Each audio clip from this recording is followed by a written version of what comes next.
Now, performing for the second, can we give these guys some juice? All right? Thank you. Give them a hand of applause, too. Absolutely. I'm not on stage when they're done. Let's give it a hand. But over at the sound, Jamie or whatever, let's give them, I can't hear them. I'd like everybody to hear this awesome music these guys are playing. It's awesome. Oh, okay. We have the Miami Vice Quartet.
a score.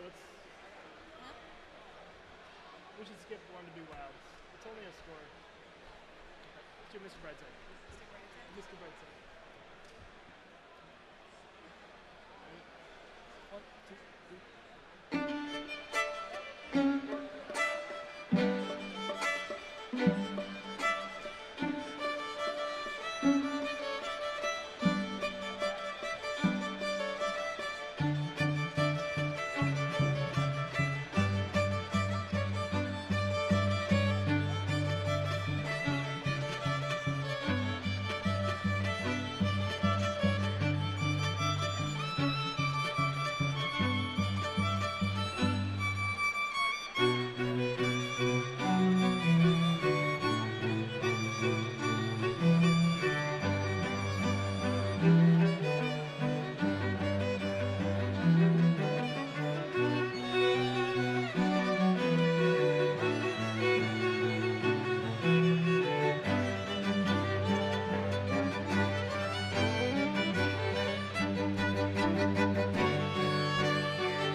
We can, but not right now. For the third set, maybe. Okay. Moves like.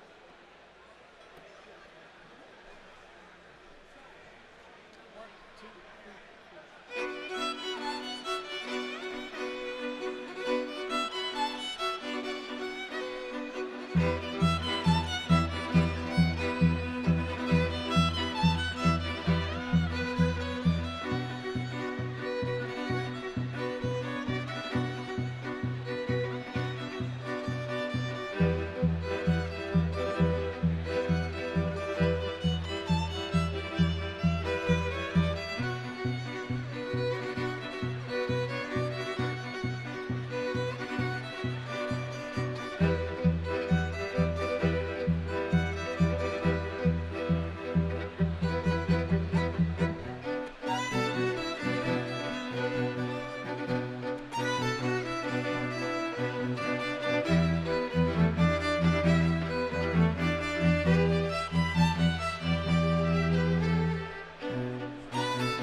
Twisted Tea drop.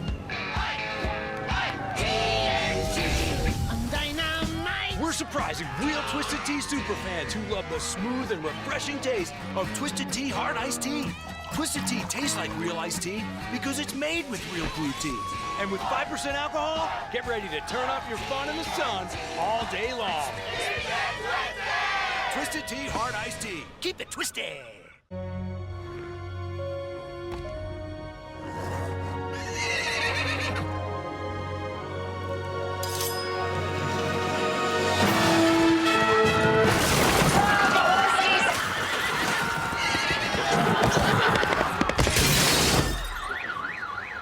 Whoops, your cousin from Boston. I did not see that coming. Anyway, Sam Adams Wicked Hazy IPA. Juicy, right? Can we not tell my mom about this?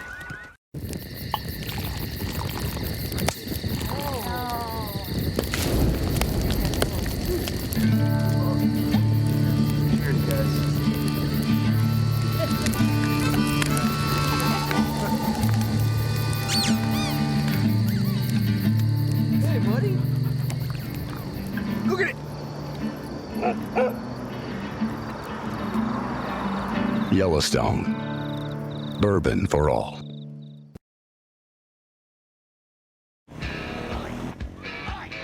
We're heading to the beach for another Twisted Tea drop. We're surprising real Twisted Tea superfans who love the smooth and refreshing taste of Twisted Tea Hard Iced Tea. Twisted Tea tastes like real iced tea because it's made with real brewed tea. And with 5% alcohol, get ready to turn up your fun in the sun all day long. Twisted Tea Hard Iced Tea. Keep it twisted.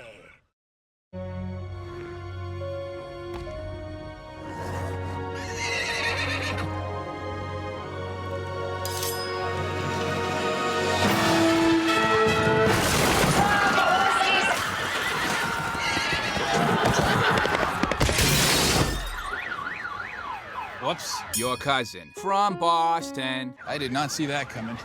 Anyway, Sam Adams Wicked Hazy IPA. Juicy, right? Can we not tell my mom about this?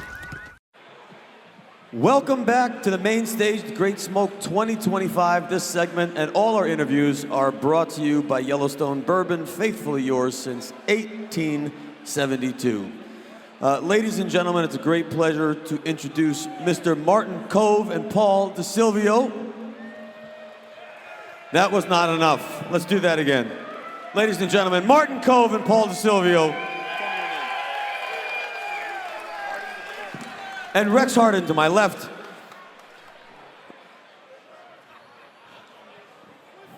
Martin, is this your first Great Smoke? Yes, it is. How many first-time Great Smoke participants do we have here?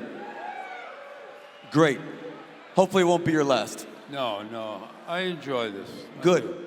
I want to start with the obvious. 1984 was Karate Kid. 34 years later, Cobra Kai kicked off, 6 seasons. But I'm curious, you know, this event is often described as a feeling of a reunion, that people who haven't seen each other for a year finally get together again, spend time. What was the reunion like for you and for your castmates 30 years after Karate Kid to reunite for Cobra Kai? Well, we had done similar events like this, which were called Comic-Cons. And so what's really interesting is that we were good friends. But once the writers came and got Billy, Johnny Lawrence, and they got Ralph Macchio, and then they wanted me to be there in the mix. And I said, if you wrote this character more vulnerably, if you wrote him with an arc, if you wrote him more colorful, with a lot of emotion, I'd be interested. Otherwise, I wasn't interested in doing another heavy like in Karate Kid 1. And they did. And so it was all in the writing, and I think everybody likes, if the writing wasn't as good, there wouldn't be all of you as Cobra Kai fans, you know? And if the writing wasn't good in Karate Kid 1, 2, and 3, you wouldn't have these fans, you know? It's interesting, you talk about you can be a great actor and you can have a decent script and you can have all the special effects in the world, but if the writing isn't great, you have no show. And it's kind of the same with great cigars. And cigars have been a part of your life way before this project. But you, of course, know you can have a great brand that you love, maybe a factory that you kind of follow, but if the tobacco isn't great and the blend isn't great, it doesn't matter. It's a terrible cigar and no one's going to want to enjoy it. Talk a bit about your affection for cigars prior to now owning a brand, but cigars have meant a lot to you over the years. Talk about what cigars have meant to you on screen, off screen. For me, my first cigar when I got to Hollywood after working in New York was the Royal Jamaican. Yeah. The Royal Jamaican was mild. I was just learning about cigars. The fascinating thing about cigars and working with Paul DeSilvio and creating this Prodigal Son, which is basically a graphic novel of 4 comic books that are out now. But Paul came up with the idea of let's do a cigar. And I had experienced cigars for a long time because there's something marvelously noble and elegant about smoking a cigar. It doesn't do it as cigarettes, pipes don't do it. There's something marvelous about, I live in Nashville and I have 11 acres and I sit by the creek and I just relax and I'll meditate. And it's not the same if I'm not having a cigar. It's just not. And it's just part of that, you know, living that world that I live in on a roller coaster ride. Despite whatever success you have, you need something to level you, whether it's meditation or whether it's a good woman or whether it's a, you know, motorcycle. Or maybe all at once. Or maybe all at once. I mean, why not? But the cigar does that, serves that function, you know?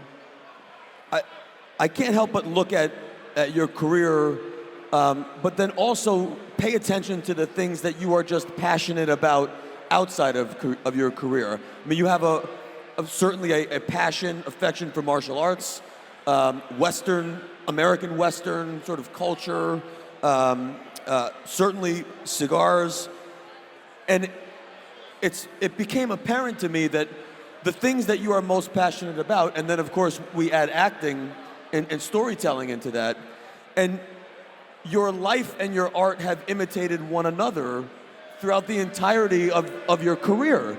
The characters you play, the movies you're in, the roles and everything are also mirroring a lot of your affections and your hobbies and the things it seems like you enjoy off the screen. And I'm wondering, was that intentional, or was that something that evolved where you would play a role and discover something and then that became part of your life and then vice versa? Because it seems so interwoven between on-screen and off-screen.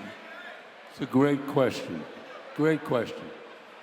You look at John Kreese, and there are so many similarities, and yet you're in denial about the similarities because for John Kreese, it was his way or the highway, you know? Very impatient fellow. Didn't have a lot of understanding of people because of what happened to him in Vietnam and all that. And a lot of that rubbed off on me. I couldn't make relationships work because of the residual effect of playing a man like John Kreese for 5 seasons. And no matter how many months go by, it stays with you. The backstory you create, the depth of why he is the way he is, and all the work you do that is not on the page is very, well, it's embedding. So it is almost transformative. As you develop the character, you kind of become the character and you learn to love the things your character loves, and that just becomes part of your life. Is that And when you try to love the things that a character like John Kreese, who's emotionally limited, he's not really giving because he doesn't understand it. It's all about discipline. It's all about focus. It's all about martial arts. It's about Cobra Kai never dies, and neither does John Kreese, you know? So you get, through this residual effect of acting, unfortunately, you become that character for a while. And in a movie, you become a character for a couple of months. And in a TV series, you're there for 5 months. It's tricky. It's very tricky. You try to live out your fantasies as best you can with the roles. But if you think you can fix a script with a great performance and the words are not on the page, you're misleading yourself. And I tell that to young actors all the time. You can't fix a movie. And they come up to me on Cobra Kai all the time, the young actors. And I tell them, you can't fix a script by your performance. If it's not on the page, it's not there, you know? all of your passions, I mean, particularly acting, martial arts, you used the word discipline. There's a lot of discipline that's required. I mean, being an artist is rewarding and frustrating because there's never point of arrival or there's no point of finality because it's the constant work of getting better and getting better and getting better. Same with martial arts, right? There's no, okay, I'm done now. I've arrived at the best, because there is no best. There's always those people who came before you that continue to teach. Acting is the same. Cigars are very much the same. Once you get inside the world of manufacturing, there is no point of finality where you've made the greatest cigar in the world. And so you've surrounded yourself with talented teachers who are generous enough to teach you the craft, and then you turn around and share it with others. So for the cigar side, you didn't just decide, I love cigars, and so I'm just gonna figure this out on my own, but you sought to find people who knew more than you did, surround yourself with people who could help teach you, and you found Paul. So talk a little bit about how did this relationship come about where you and Paul found each other, and then he was able to be that kind of mentor or guide to help you in this process? Well, I'll turn it over to Paul for that answer. But for me, the history of cigars always turned me on. What's it like in Nicaragua? What's it like in Honduras? What's it like in Cuba? The history of where the cigar began has always been fascinating to me.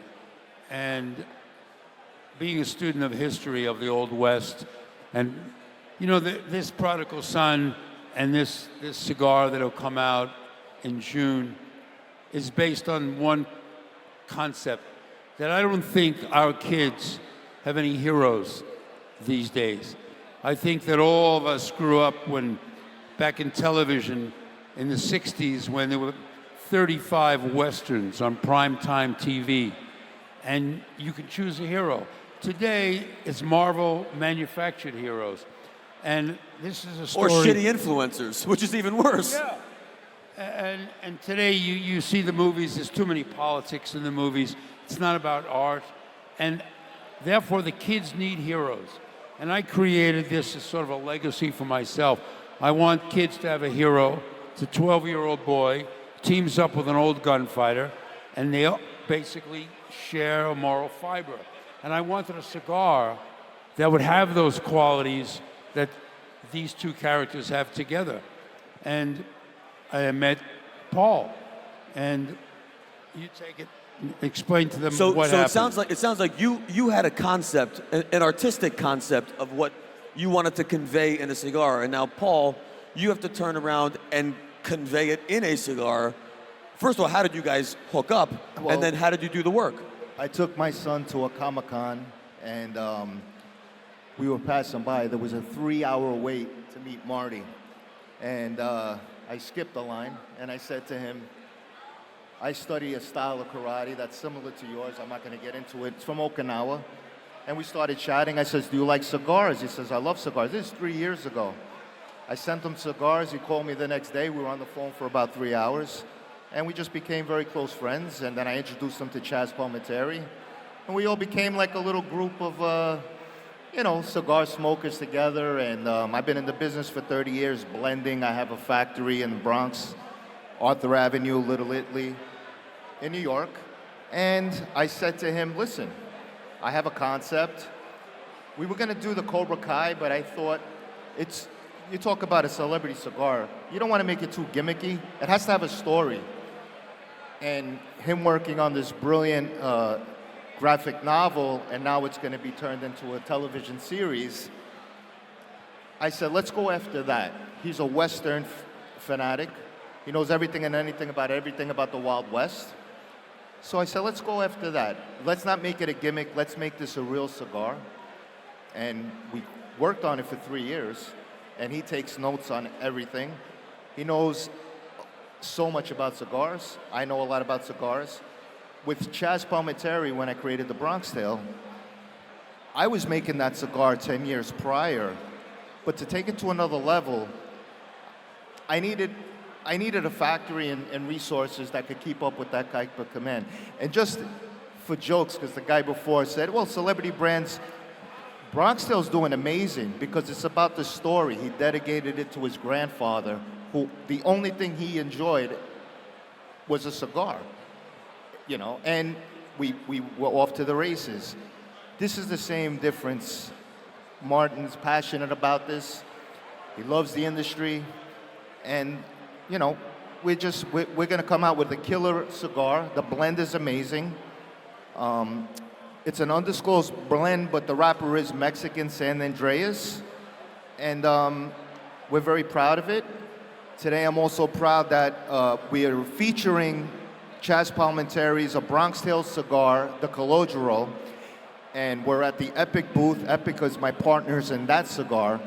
Now, if you buy that box, you get a pre-release Sonny Maduro, the Sonny Maduro, Bronx Tale Sonny Maduro. If you get one of those will be out in April, and the Prodigal Son will be out in June. We look forward to it. The fascinating thing is that Paul had sent me a variety of cigars, and I smoked them, and it took a while to find the right blend, because I like the purpose of my legacy to somehow create Western heroes again. Heroes for kids. I wanted, for adults, this cigar to be as acceptable as the heroics of Prodigal Son, the book. You're talking about this idea of transcending this generational thing and to be relevant to this new generation. And it's interesting because to me that's exactly what Cobra Kai has done. I mean, Cobra Kai is not just our generation who grew up with Karate Kid and has gone to see you in Comic-Con, and now there's a show for us 30 years later with 6 seasons. But there's actually a younger age group that is also discovering this series, and so I was thinking about what Cobra Kai is, and you have all these incredible themes like discipline, like hard work, the importance of teaching, the dangers of extremism between Cobra Kai and the other style, and everyone's trying to say that this style is right and this style is right. And I'm just wondering, in the limited time that we have left, how do you think it is that is now so relevant for this generation, that set of themes and morals? Well, Miyagi-Do, you learn Miyagi-Do and you win the point and the opponent's on the ground. The difference between Miyagi-Do and Cobra Kai is that I teach my students, make sure he doesn't get up, And what's interesting about that is we do need that in society right now. Politically, it's a mess. And I do believe that kind of, what they wrote about were moral issues, focus, discipline. Kids need that today. We're too much involved in technology. And I think that back in the days of the West, life was simpler. And if I could create some literature that has the current events of today's society, that kids can see, that it's written as well as Cobra Kai. Because I've approached them to be the showrunner on this. They have 6 other projects that we just met day before yesterday. And they're interested. But the bottom line is they write with such morality that you need to have that kind of writing in this with the environment of the Old West. So if you have current event issues that affect us written in the environment of the Old West, you can't have anything but morally a success. You can't. If you're just morally intelligent and morally conscious, set it back in a times when things were more difficult than they ever are now, you have to have a success. You have to, this is, built in, And I think we all understand that, we just all understand. It's got to be good writing. It's got to teach the people, the kids about Karate Kid and the movies, and then Cobra Kai. And it became a family event. Everybody would watch the series because the parents would say, come watch the movies. And the kids would go, oh, okay. And they watch the movies, they get hung up on the movies, and the whole family would watch this TV series based on morality. How do you envision, as people discover your cigar now, you're going to have these 2 generations who both love you and love your work, who are going to bond over something together like this great cigar? Dad's generation with Karate Kid and son's generation with Cobra Kai. What do you hope they share together when they enjoy your cigar? The memories, the background, the story of a 12-year-old functioning with an old gunfighter who's killed everything, and how they bond. So that kids will find this 12-year-old a hero, and adults will identify with this monster gunfighter who softens and learns how to be a human being. And I think, like every good TV show, like Cobra Kai, if I can create that, I will leave a legacy that these kids will take from generation to generation and improve what's going on out there. And Rex, as a cigar enthusiast, how excited are you to see this project drop? It's been unbelievable. Marty and I have been friends about 25 years, and we started meeting each other. We met each other smoking a cigar, and it's been exciting the whole time. And now it's hitting the market. Ladies and gentlemen, the cigar is going to be Prodigal Son.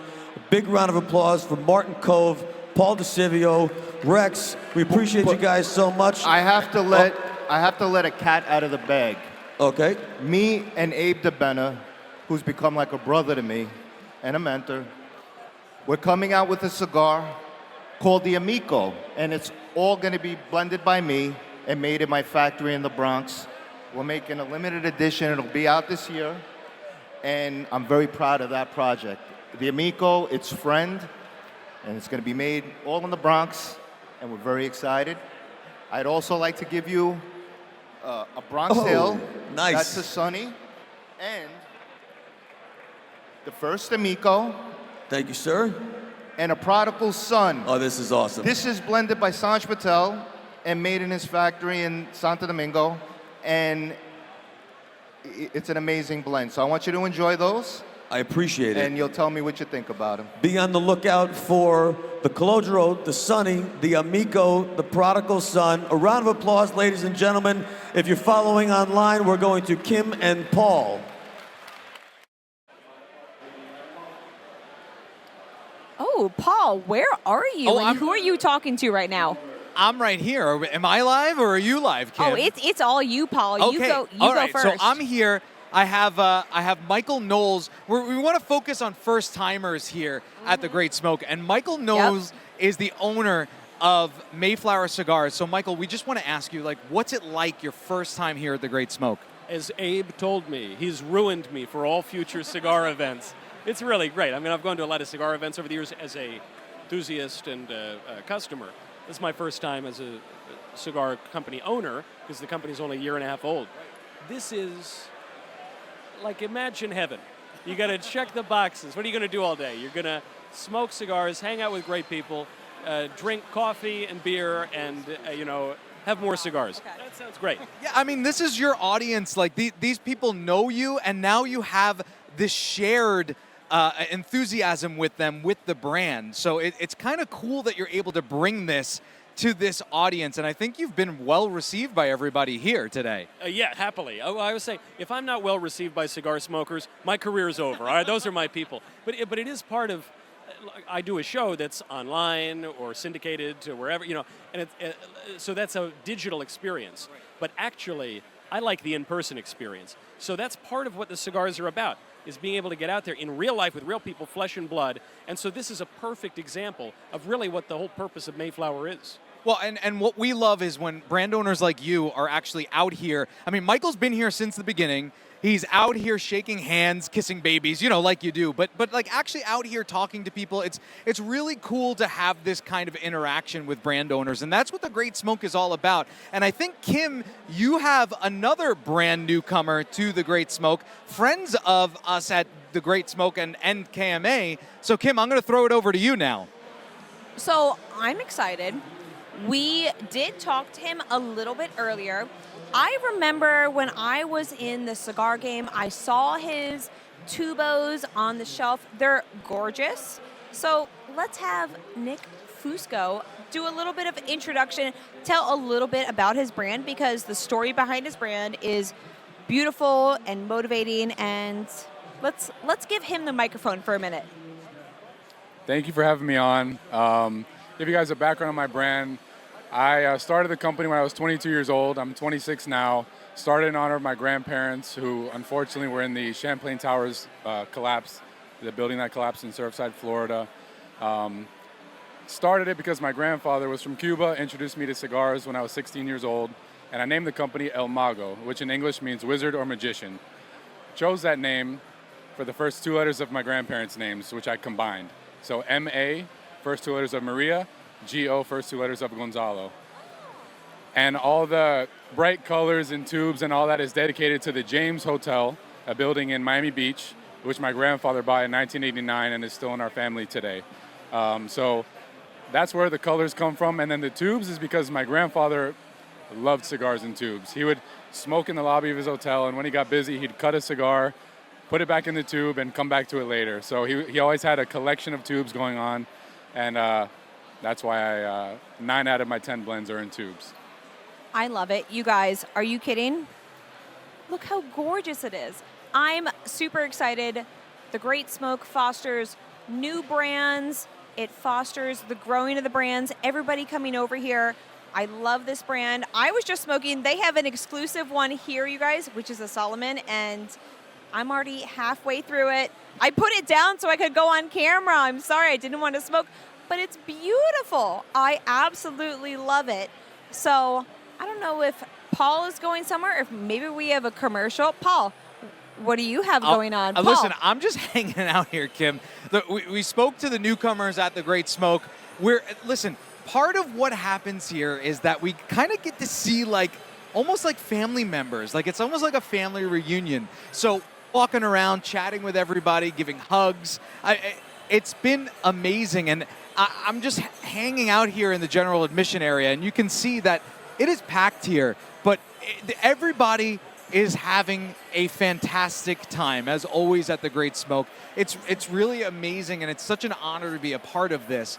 We're going to go to more booths. We're going to talk to more people. There's a lot of people that we still need to speak with. It's not over yet, but I think right now we're going to go watch this commercial.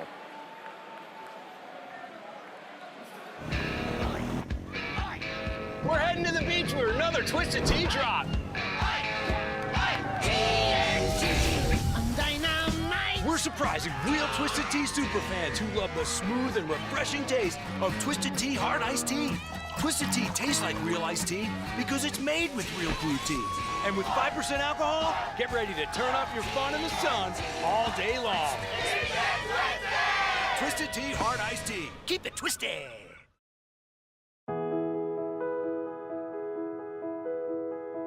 Hi, I'm Piper, and I'm a childhood cancer survivor. I wanted to welcome you to the Kids Cancer Foundation. The Kids Cancer Foundation was founded in 2001 because when kids like us are diagnosed with cancer, life changes not just for us but for our entire family. Chemotherapy, doctor, and hospital visits soon take up all our time, and the impact on our entire family is dramatic. The doctors, nurses, and medical staff provide us with medical care, but we and our families need more than just that to get through these stressful and terrifying times in our lives. The mission of the Kids Cancer Foundation is to provide hope and support to local children and families fighting cancer. They do this by providing us with much-needed programs and services. The Patient Care Navigation Program teaches us and our families about our diagnosis and treatment. They also coordinate local, state, and national resources to help meet our family's specific financial needs. The counseling program provides emotional support services for not only us, but our entire family as well. And the Education Advocacy Program sets up hospital homebound schooling for us when we cannot attend school in person, and then helps us with school reentry services when we can return to school. They also provide tutoring for us, our siblings, and even our parents. The journey battling childhood cancer is long and difficult, but the Kids Cancer Foundation does their best to provide us with some happy memories along the way by hosting monthly Kids Night Outs, quarterly family socials, and summer camp. The Making Memories Matter program provides us and our families the opportunity to participate in a variety of family fun activities, events and trips that we would otherwise never be able to experience. They even set up professional family photo shoots to capture these memories with our families. You can help support the Kids Cancer Foundation by donating money or volunteering your time. Thank you for helping the Kids Cancer Foundation help us fight. Little warriors need big heroes like you.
Okay, here we are. Now I'm hanging out at the activation stations. There's lots to do here at the Great Smoke, and you know, sometimes it takes a little bit of time to get to everything. But now I'm here with Jack from GSM Auctions. Jack, tell us a little bit about some of the things you guys have here today for auction, and maybe point out a featured piece. Of course, yeah. So what we do is we raise money for foundations. Today we're doing the Kids Cancer Foundation. I can take you over here for a second. Yeah, let's go over. Pieces. You know, I got some cigar-themed items such as James Gandolfini print over here. Check that out, guys. Like, how perfect would that be in your cigar lounge at home? And then what else you got, Jack? We got some amazing sports memorabilia as well. So we got a Larry Bird, Magic Johnson, dual-signed photo here. Wow, it's not often that you see something like this. Like, I mean, is this one going bonkers right now? Yeah, no, I've sold a couple of them today. Good thing we have some extras in the office. But yeah, I'm glad that, you know, we got some great stuff for everybody here. Got some cool trips and experiences as well. You can only get through us. What's this Seinfeld thing here? Seinfeld, it's you know, Cosmo Kramer, the Ass Man. It's a little collage that we make. We do all our art and collages in-house. It's got the license plate right there. It's perfect man cave stuck. You know, we took everything we thought we would go great for people that love to smoke cigars and have a good time. That's awesome, man. Thank you so much, Jack. That was great. No problem. All right, now I think I think Abe is ready to do some more raffle items, so we're going to run up there. Abe, I'm going to throw it to you now. Thank you, Paul. Everybody, how's everybody doing? Couple things before I forget. Very special wishes to Joel Kremble, 40th birthday. Happy birthday, Joel. And while you may not be able to see him, everybody give a round of applause for Adam Mack, who's been piping in the tunes all afternoon. Thank you, Adam. Now, anybody ready to win some shit? It's raffle time. Number 4. This is the 4th one. We'll have one more after this. Let's do the first prize. It's a humidor by Placencia Cigars. A humidor. It's a beautiful humidor right here. Let's see who the lucky winner is.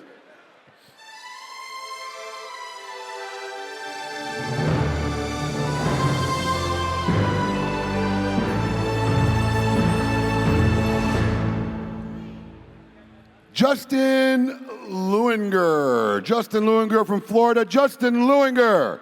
If you're here, head down to that corner, please, to claim your prize. Justin Lewinger. Congratulations. If you're home and you're watching us virtually and you win something, you're automatically entered. We will contact you sometime next week and coordinate getting your package to you. Prize number 2. Not 1, but 2 signed boxes of cigars from the fine folks over at Crowned Heads. Let's see who's the lucky winner of this prize.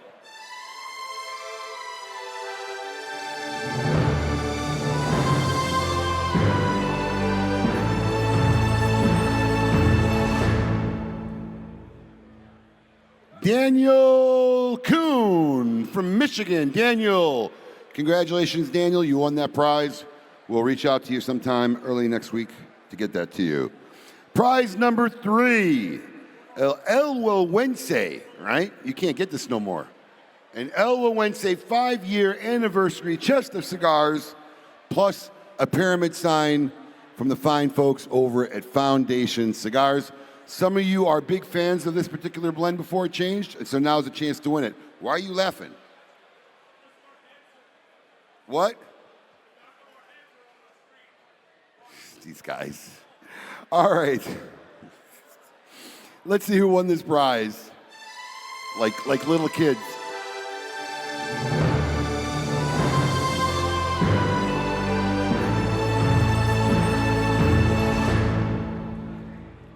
Charles Dye, South Carolina, and he's here.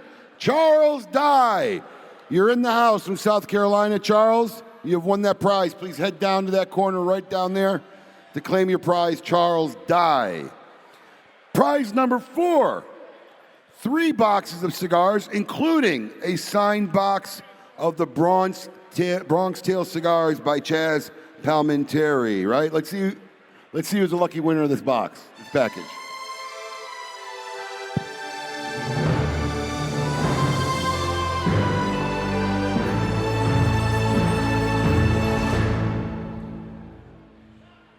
John Vendola, New Hampshire. You're here live too. John Vendola from New Hampshire.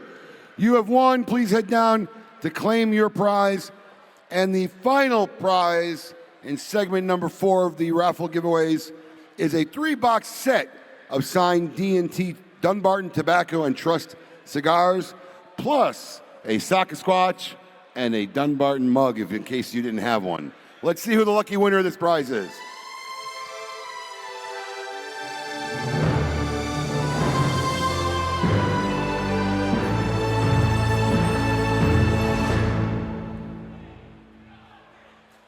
Raymond Shattini from New York, virtual. Raymond, congratulations.